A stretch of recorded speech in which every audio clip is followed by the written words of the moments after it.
There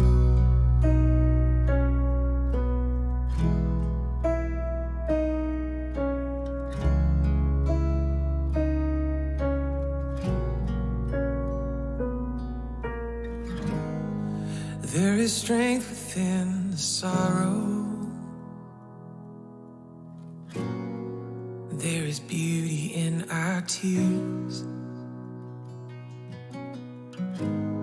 And you meet us in our morning with a love that casts out fear. You are working in our waiting. You're sanctifying us when beyond our understanding. You're teaching us to trust. Your plans are still to prosper. You have not forgotten us. You're with us in the fire, in the flood. You're faithful forever, perfect in love. You are sovereign over us.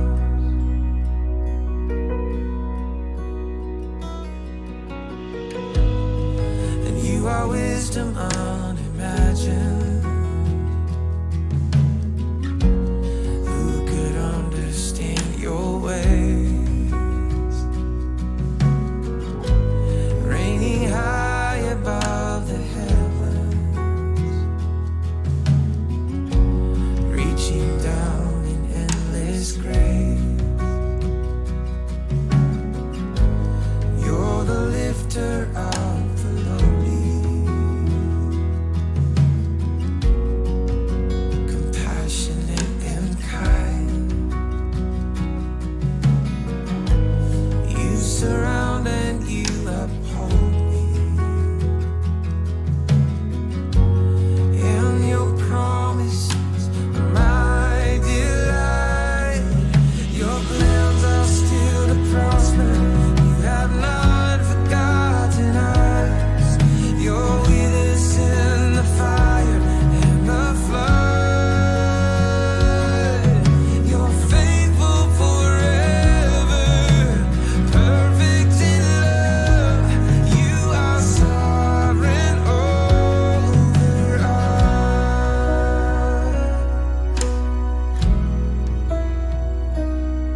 Yes,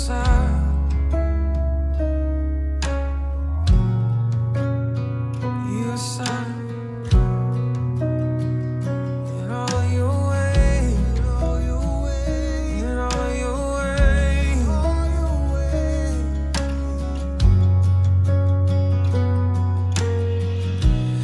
Even what the enemy means for evil, you turn it for our good. You turn it for our good and for your glory. Even in the valley, you are faithful. You're working for our good. You're working for our good and for your glory. Even what the enemy means for evil, you turn it for our good. You turn it for our good and for your glory. You are faithful. You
All right. Hey, good evening.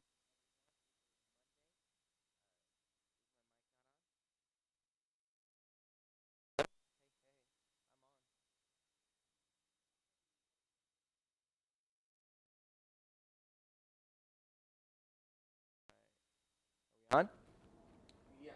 Check, check. Hello, hello. All right. Hey, good. Sorry about that. All right. Good evening, everybody. It is Monday, June the 13th, 2022, and hope you're doing well. Good evening to my mom. I love you, Mama. And good evening to Barbara Callahan. Hope you're doing well. And to Jerry and Janet and Richard and Ellen and Shalom. Good evening to Steve. And good evening to the Eddies, to Mike and Lauren and David and Levi and Valor and Haven and Everett, and to Kathleen, and to Kelly Kenfield and Kelly and Melody Woods, and to Kelly Shepard. Good evening to you as well. And let me look here. And good evening to Pastor and Sister Martinez, to Dayspring, and probably good morning to Dayspring by the time you see this. And all right, and then I'll just pick everyone else up on the other side of this. All right. Well, we are in Isaiah chapter 10, in verse 5. The title of the title of Daily Manna today is. I went from. I kind of was struggling with the title, but it's basically know your place relative to the Lord. You know, one of the key things um, that we see throughout Scripture is this idea of things being in their proper order. And there is an order in which God has placed things, and He is the creator.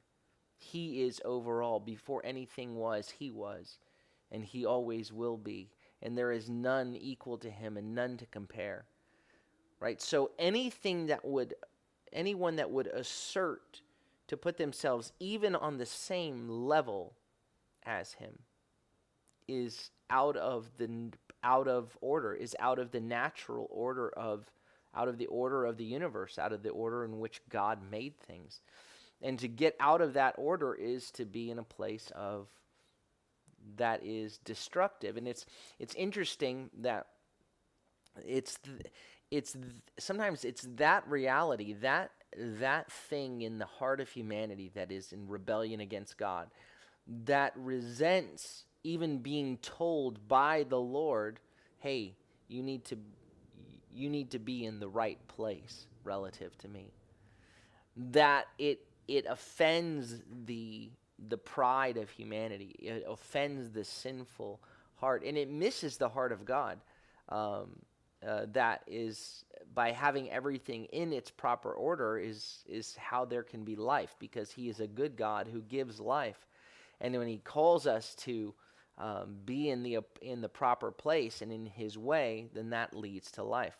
And so I wanted to kind of lead with that overarching uh, idea here. So again, the title is "Know Your Place Relative to the Lord," and when we come to this passage, we're going to be looking at Isaiah 10 verses 5 through 19, and here in Isaiah chapter 10 verse 5, we encounter Assyria again, and Assyria is a key figure here. About Assyria is the world empire, the biggest empire in the world, the strongest empire in the world at this point. And Assyria in verse 5 is going to be, is the Lord basically says they are the scepter of my anger. But Assyria has to recognize who it is relative to God. And so what we see in this whole picture is this picture of the sovereignty of God, the God who is over all, that he is the King of kings. He is the sovereign, the king that is over all. He is supreme. It is always to Him that we must look, right? And the reiteration to God's people has been, even in judgment, has in Isaiah chapter 7, in Isaiah chapter 8, in the promise, and even in the judgment, has been Emmanuel, God with us, God with us. And to ignore God with us is our peril, right? But he is with us. He is with us, and his purposes are always for good. Ultimately, he invites us to enter in. He is there. Either we can hide in him or we're going to trip over him. So here, Assyria, we'll see they're coming with all of their engines of war.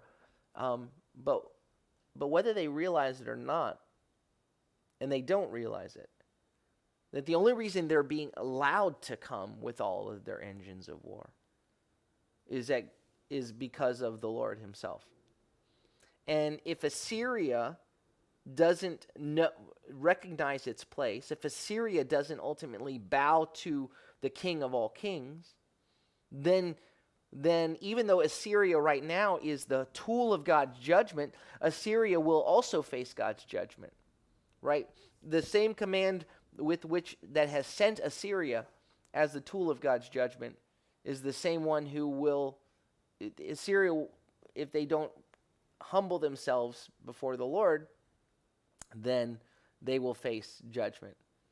So what you have here, though, is Israel, and Judah in particular, is trusting in Assyria rather than trusting in God. Remember, the northern kingdom of Israel and Aram have allied themselves to stand against Assyria, and they were gonna attack Judah, and take over Judah, and then the three of them together to stand against Assyria. So Judah says, "Well, you don't get to attack us," and tries, rather than trusting in the Lord, they'd say, "Well, we're going to trust in Assyria," and so Assyria is coming, and Assyria is going to defeat the northern kingdom, and then later the Lord himself will be Judah's protector. But the thing that we see here is this. There's this picture, there's this idea that we often have, and we'll get into the passage here in a second, but it's sort of that whichever nation wins, that their God wins, right? So the God, if you're victorious, that means your God won, and this is the way the idolatrous nations work. That God is clearly on the side of the victors. And so if Israel is defeated, then the God of Israel is defeated. And so people almost instinctively believe that the victors' gods are gods, and that the defeated God is proven to be a fake. But here in Isaiah chapter 10, we see that Isaiah points out that God is not a prisoner of history. God is not stuck within being defined as whether he is the victor or he is defeated somehow by our wars within, but he is overall. He's the one who's sending Assyria at this point. When Israel is defeated here, it is not because God is defeated, but because God is sending Assyria. Everything is under his hand, and everything he is working, and he is allowing this because Israel hasn't submitted to his purposes. Israel has gotten out of order from who they were called to be, who they were intended to be. God is disciplining his people in order to put them back in order to where they're supposed to be. But God is guiding, allowing things to happen, guiding all things toward his ultimate purposes. He is not a prisoner of the moment. He is not a prisoner of history. And so we have to see that he is transcendent. He is overall. We cannot lose sight of that reality. That more than this idea that he is my God, he's only my God because he called me his own. I don't possess him. I am his. And because he has called me his, he is mine. And as long as Israel was not able to say, you are ours, and now we can manipulate you for our own purposes. If they would not be his, then they would not enjoy the benefits of what it is to be his and to have him be ours. Does that make sense? So we come to verse 5 here, and the word says, "Oi," or woe to Assyria. the rod of my anger, the scepter of my anger. The club in their hand is my indignation, is my anger. It's this idea, it's the language that would be used for blessings and curses. And this now is the back in Deuteronomy, he says, "Today I set before you life and death, blessings and curses. Choose life that you and your children may live." But they haven't chosen life.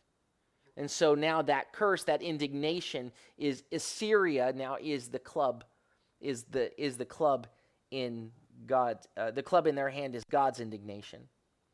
Verse 6, he says, "I am sending it," Assyria, "against an ungodly nation, against the people of my fury. I am commissioning it to take spoil and plunder, to trample them down like mud in the streets."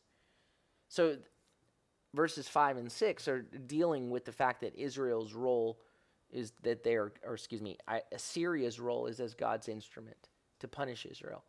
But that opening woe to Assyria, makes it plain that Assyria's judgment is already in view, right? Because Assyria does not recognize who she is in relation to God. Assyria doesn't know its place in relationship to God. And we hear the Lord kind of giving us his secret, what he sovereignly intends to accomplish through Assyria. He uses 4 verbs here. 2 of them here in verse 5, and then another 2 in verse 12 is he's sending and dispatching, or sending and commanding. And later in verse 12, there's finished and punish. And so his authority sends and commands, and then finishes, or just sets the boundaries, and then passes judgment. And when you read verse 6 here, it's a bit of an ironic note. He says, "I'm sending Assyria against an ungodly nation, against a defiled nation." So it's ironic. That would have struck the people hearing it with a note of irony, because the Assyrians would have been considered, the Hebrew people, the Israelites, and the Jewish people would have considered the Assyrians to be the most godless and profane people they knew. Later,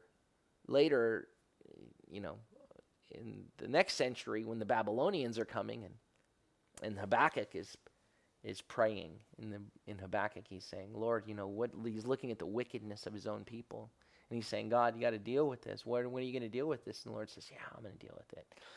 And the Lord says, "I'm going to deal with it using the Babylonians."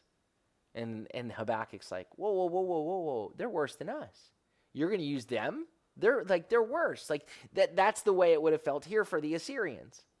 The fact that the Assyrians are God's tool to punish them, the Assyrians are being used to punish them, and you, he says, are the godless and the profane ones. You're the defiled ones. How could that be?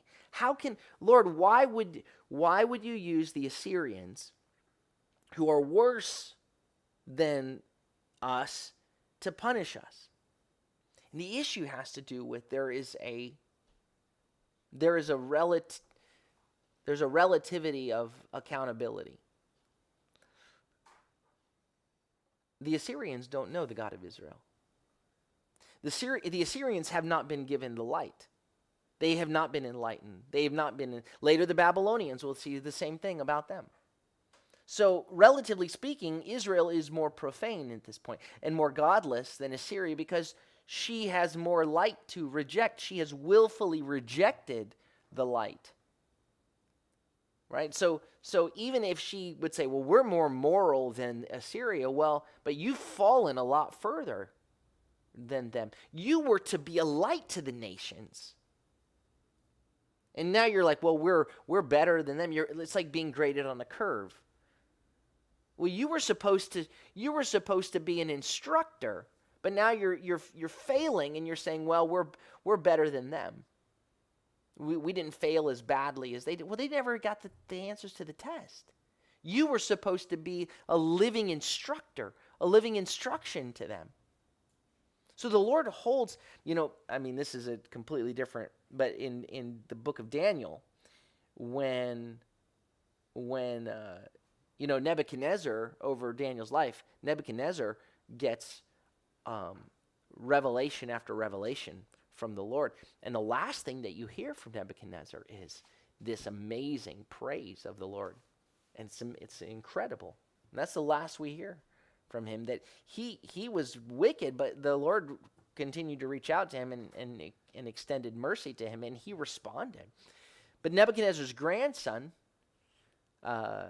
Belshazzar, we read in Daniel chapter 5, it's like night one, and when the handwriting on the wall comes, and that night it's like, you're it. This is it for you, and you're going, how come? Why did Nebuchadnezzar get all of this opportunity and Belshazzar, his grandson, didn't? Well, Belshazzar knew all of these things. He was there when the things about God were being revealed. So when Daniel speaks to Belshazzar in Daniel chapter 5, he says, even though you knew, you still did this. There is something when you know and you don't walk in the light of that revelation, but you walk in rejection of that. There's an accountability for that. The Lord holds you responsible for that. And so the Lord is holding Israel responsible, and he's sending Assyria as his tool of judgment. Now, the thing is, Assyria is going to be judged too, because of what's in their own hearts.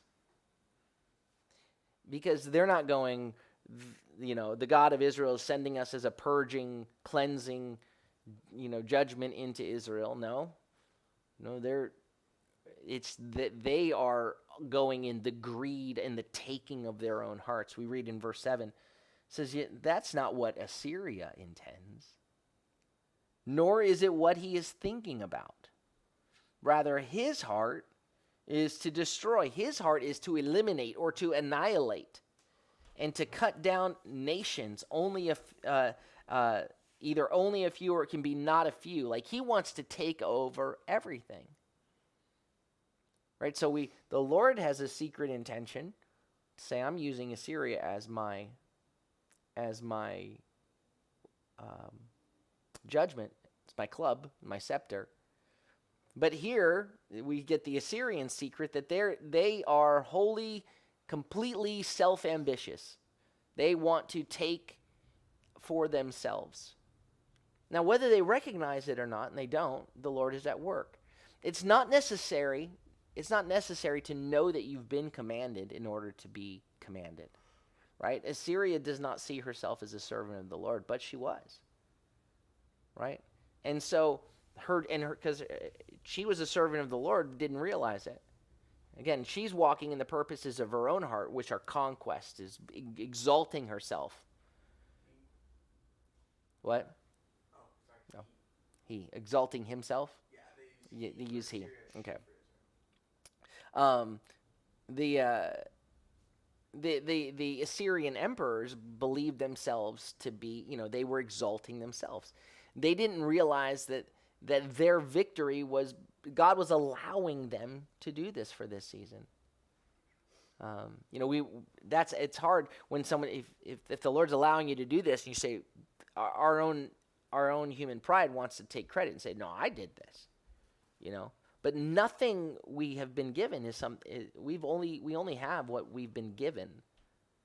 And so Assyria does not recognize its place relative to God.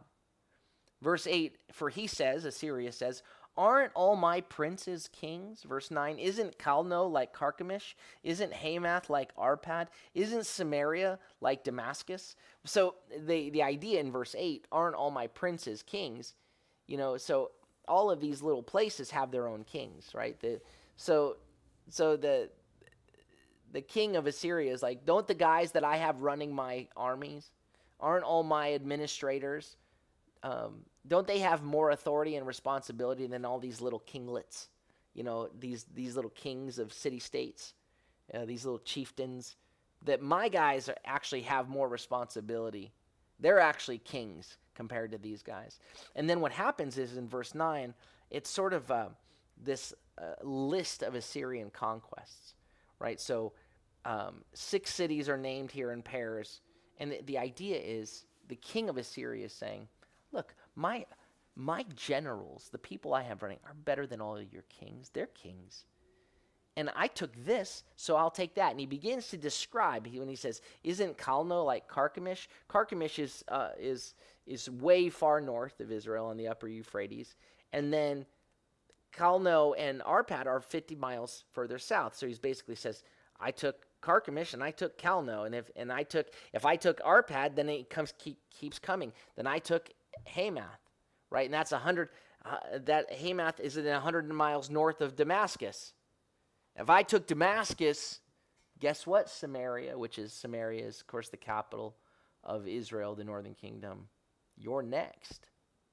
The king of Assyria says, "I'm just taking it. I'm just taking it. And no one can stop me. And my generals are better than our kings." And the king of Assyria continues in verse 10. He says, "As my hand has reached the kingdoms of the idols with more graven images than Jerusalem and Samaria, as I've done to Samaria and her idols, won't I also do to Jerusalem and her idols?" So the irony here, the king of Assyria, he's saying that Samaria and Jerusalem are more helpless because they don't have the kind of idols that the other nations have. So they view it kind of goes idols, images, idols. The Assyrians had subdued places with these false gods of these that were more well known in the region. So their idea is, bam, if we took them, we're going to take you. We're going to take Samaria. We're going to take. Won't we do that to Jerusalem too? We're coming. We're coming. They didn't consider the God of Judah to be any different from the other gods. Verse 12 says, "Therefore it will come to pass, when Adonai finishes all his work on Mount Zion and on Jerusalem."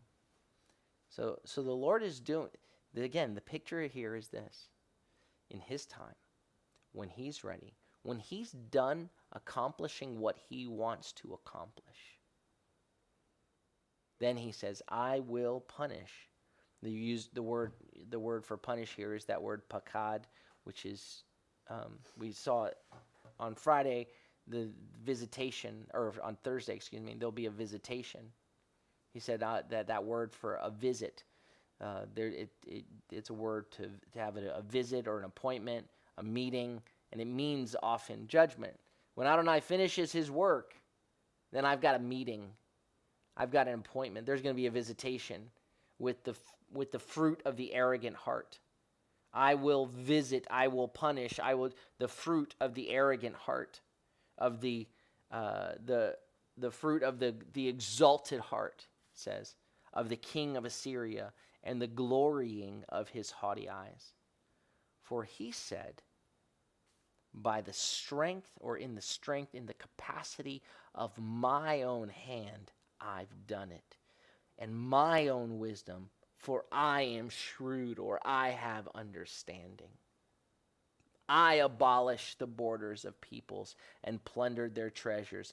As a mighty one, I cast down inhabitants. And so even at the end there, when he calls himself a mighty one, he's exalting himself to the place of God. He is out of place. He is out of order. And he is saying, whatever God you have has had nothing to do with this. It's by the power of my hand. It's by my wisdom. I'm the one who has the understanding. I'm the one, me. I abolished the borders of peoples. I plundered their treasures. I'm the one that cast down their inhabitants. And he completely rejects the Lord. And someone might say, well, but he doesn't know his role in history. He doesn't realize he's servant and not conqueror. Why should a woe fall upon us? Why should it be woe unto us when we just don't know? But Isaiah makes it plain that Assyria is not merely ignorant. Rather, she's arrogant, strutting around, cruel. Assyria was cruel in ways that earned Assyria with hatred all over the Near East. People had never heard of the Lord, hated Assyria. They were so brutal, so cruel. But the arrogance and the cruelty aren't wrong because people don't like them, right? People don't like arrogance and that kind of cruelty because they are wrong. Because in our own humanity, we sense that they are contradictions to the order of the way of life as God intended. There's somewhere in us where cruelty and arrogance, where it strikes against something, we know it to be wrong. We know it to be out of place. It goes against the very nature of God. It goes against the nature of his character. And God is at work even when the people that he is using don't know him. And so but he is giving opportunity for people to call on him. The Assyrians, they think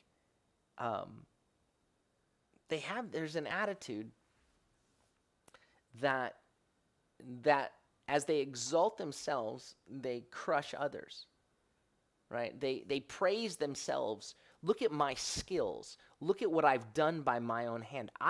If I was smart enough to do this, I was wise enough to do this, I was strong enough to do this, so I had the right to do it. I can crush people until you can stop me, and that makes it okay. Might makes right. That's sort of the law of the world, right? That's sort of the law of the jungle. Might makes right. The winners get to define what's right, and so they can come in and crush. And so the superior person, since I'm stronger, since I'm smarter, since I'm more wise, I have the right to take from the inferior. And so it's fully justified. And so it's that idea that has caused nation upon nation to crush, to go in and not see the humanity of the others, to look upon others who have a different color of skin or speak a different language or come from a different background. And because we are superior to them, because we're smarter or stronger than they are, that we have the right to take. The verse 14 kind of depicts this. He says, the king of Assyria, my hand found the riches of the peoples as a nest. It's like gathering forsaken eggs. The bird left the nest. There was no one there to guard them. It was mine for the taking. So I took them. And who's going to stop me? That's the attitude here. I have gathered the entire earth. Not a wing fluttered, not a beak opened or chirped. Right? So that the fact that one possesses this I am stronger and mightier and smarter becomes the justification for hey, the nest was there, the bird wasn't looking. I could pick abandoned eggs and there's nobody there to protect them. So that makes the pillaging of that right. It's okay, might makes right. Rather than recognizing that when God has given you wisdom or God has given you might, that it is a gift from God to be used for his purposes. It's not for people to devalue others, to think if I can take it, I will. Me first. Don't you recognize who you are in relative to God? And so then that closes here in we're going through verse 19. It says, should the axe boast against the one who chops with it? Should the saw magnify itself against the one who wields it? It would be like a rod waving the one who lifts it, or like a staff hoisting up the one who is not wood, right? So the king is hollow. He says, do you recognize you're the axe? Like you're in someone's hand. What you've been given was given to you from above. It says, therefore, verse 16, will the Lord Adonai Tzevaot send leanness among his fat ones. Under its glory he will kindle a burning like a blazing fire. So the light of Israel will become a fire, and its Holy One a flame. He will burn and consume its thorns and briars in one day. And so you have the Lord now said, you have the title, the Lord Adonai Tzevaot, this emphasis of God as Lord over all. And so the Assyrian soldiers, they're healthy and strong, but God's judgment on them is compared to a wasting disease, a fire that consumes thorns and briars. And then at the end it says, the light of Israel will become a fire, and its thorns and briars will be consumed in one day. We find out later in Isaiah chapter 37 that the Lord the Lord puts to death 185,000 of Sennacherib's Assyrian army in one day. So you have these Assyrians marching triumphantly on Jerusalem that in reality they are jumping into a fire. Right? They're jumping into a fire because Israel's light has not gone out. Right? The light is still there. The hope is still there. The light of Israel will become a fire, and its Holy One a flame. The Holy One of Israel is still there. God with us. Verse 18, both the glory of his forest and his fruitful field he will consume, both body, soul and body. It will be like a sick man wasting away. The remnant of the trees of his forest will be so few, a child could count them. A child could record them. So the Assyrian army is compared to a charred forest, to a sick man, and it's brought down to so few that a child could count them. Nobody left. Right, and so eventually we know, of course, the Assyrian Empire is destroyed by 609 by the Babylonians. But ultimately it's because they don't know. So look what I've done by the power of my own hands. Look what I've done. And God had warned his own people. He says, watch out, be careful in Deuteronomy chapter 8. When, I'm bringing you into this land. And when you get there and you live in houses that you didn't build, and you drink from cisterns you didn't dig, and you eat from vineyards that you didn't plant, be careful that you don't say, look what I've done by the power of my own hand. Know who you are relative to God. Because in the right order, there is just blessing that overflows from him. But out of order is to go toward your own destruction and your own demise, to exalt yourself, to even be equal, or to reject the Most High, is to ask for your own destruction. When the Lord calls us to live and to follow him and to walk in his ways. So let's live our lives daily relative, in the right order, relative to who he is, knowing who he is, that he is Lord, that he is King of Kings, that he is sovereign over my life, and I give him the rule and the reign of my life this day and every day. Amen? All right, well, let me say hello to anybody that I missed. Good evening.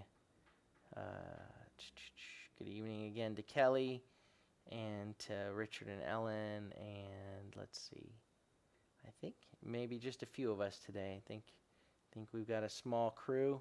Good evening to Sonia Valenzuela, and to Margarita, and to Ron and Amy, and to Sonia Takach as well, and good evening to Kathleen.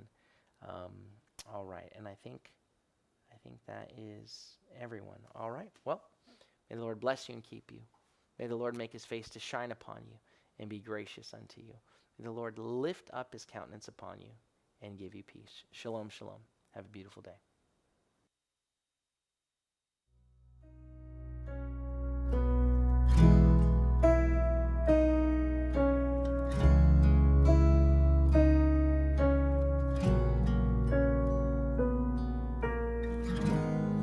There is strength within the sorrow.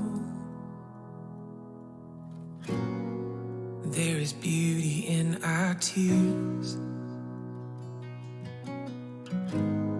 And you meet us in our mourning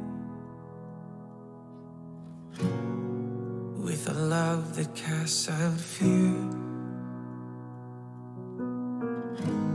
You are working in our waiting. You're sanctifying us when beyond our understanding you're teaching us to trust. And your plans are still to prosper. You have not forgotten us. You're with us in the fire, in the flood. You're faithful forever, perfect in love. You are sovereign over us.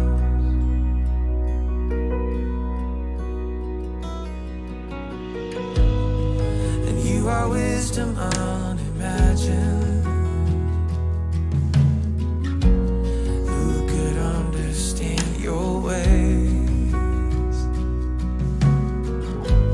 Reigning high above the heavens, reaching down in endless grace. You're the lifter of the lowly, compassionate and kind.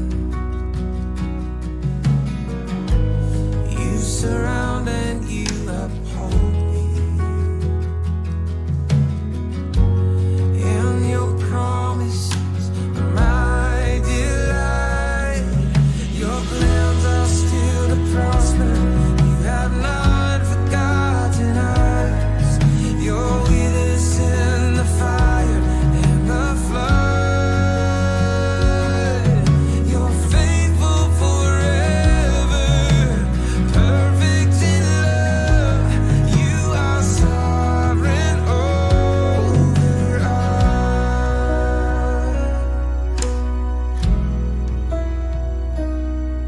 Yes,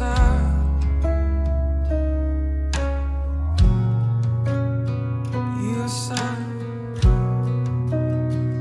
in all your ways, in all your ways, in all your ways, in all your ways.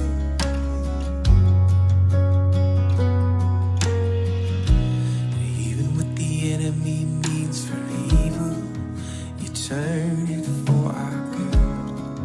You turn it for our good and for your glory. Even in the valley